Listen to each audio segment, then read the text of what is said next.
Hi guys, Keira here. Sorry I missed last week's video. I was quite unwell with a pretty bad migraine. I'm doing pretty okay this week, apart from the carpal tunnel. Sorry. So this week, Tracey and I are going to look at the question, how do I stop attacking and criticising myself? And I think it's a really crucial question too, towards recovery, and particularly during times of relapse. Because I know for me, if I say give in to an urge and binge or whatever, I do tend to criticise myself quite harshly, even just internally, which then kind of spirals kind of feelings of self-doubt and unworthiness and all those negative thoughts that kind of feed my my eating disorder, I guess, making it harder to kind of get back from a relapse. So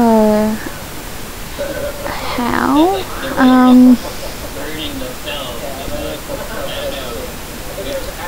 I think there's a few different ways that I do it. One way that I do with my therapist is to kind of look realistically at my badness level that I perceive that I have. I don't know, I don't want to sound self-centered, but in my mind, a lot of the negative things in my life I tend to perceive as being my fault. So anything I do is harshly criticised by me. It's very rarely that I actually receive outside criticism. It's all kind of my own internal stuff. So with that, my therapist will kind of look at some kind of, what's the word, kind of examples of really bad people. Like the example she often uses is Hitler. I don't know why, but that's her example. So if I say, oh, I'm a bad person, she'll go, did you attempt to commit genocide of an entire race of people? It's like, no. Did you,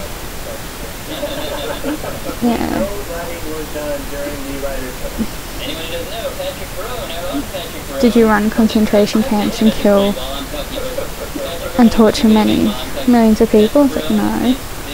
Like, so you're not Hitler, so you're not completely bad, which means that there must be some good in you. And we'd kind of work through that using a few examples of like historical tyrants, I guess. And I don't know, at times it feels really silly to go, oh, I'm not Hitler, but I don't know, it kind of reframes it a bit and takes it out of you. And I think if you think a bit more positively about yourself, then you're less likely to be as harsh. So that one works, well, helps, sorry. Another one that I guess I find particularly helpful, because I do actually have dissociative identity disorder, so I have multiple personalities, I guess you'd say, is to, like, when I'm criticising my actions, I pretend I'm criticising someone else's actions. Whoops, sorry. So if sometimes I'd use, say, a sibling or a friend and go, so if your sister did this, how would you react, or what would you say to her? and then reframe it back on me. Or I guess with the DID stuff, it'd be if, say, Melody, who's one of my younger alters, did this, what would you say to her? And obviously, even though I know it's part of me, I'm less judgmental on them than me, if that makes sense. So I find reframing and taking the behaviour outside of me also really helpful.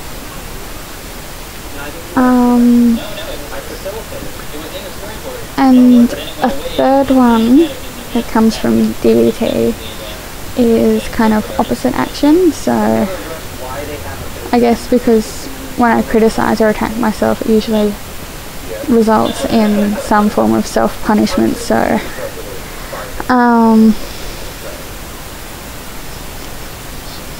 trying kind of opposite action or even opposite thoughts, if that makes sense, I find really helpful. So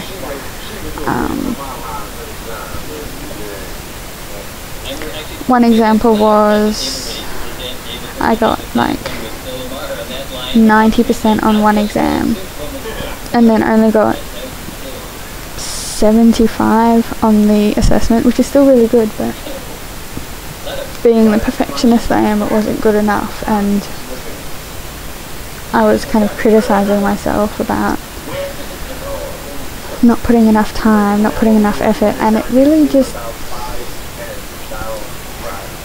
it didn't help. I mean, if you do something wrong and it's useful to critique, then by all means do it, but me sitting there going, you're stupid, you're dumb, you're lazy, that's not going to change my mark or get a decent mark in the final exam. It's just going to make me feel like shit and want to quit. Sorry if that's swearing. So instead, when I kind of recognised that I was kind of berating myself over this, I think I got like 17.5 or something, I then went, I'm going to do the opposite and congratulate myself for getting 17 rather than, you know, criticising myself. And it felt kind of weird at first, but I guess with practice it will kind of feel a bit better. But I think that's a really useful one. Sorry, I'm a little ADD at the moment, I keep fiddling with things. So, opposite emotion, and so I actually celebrated my 17.5 and treated myself to a brand new journal, because I'm a stationery lover, which doesn't really translate in black and white, but yeah. So yeah, I guess just to summarize up, try reframing your kind of beliefs about yourself, so how bad you think you are, and kind of try and put that in context outside of you. Secondly is to take the behaviour that you're criticising outside of you. And thirdly, to try doing the opposite to what you think. And I'm about to run out of time, so I'll see you guys next Sunday.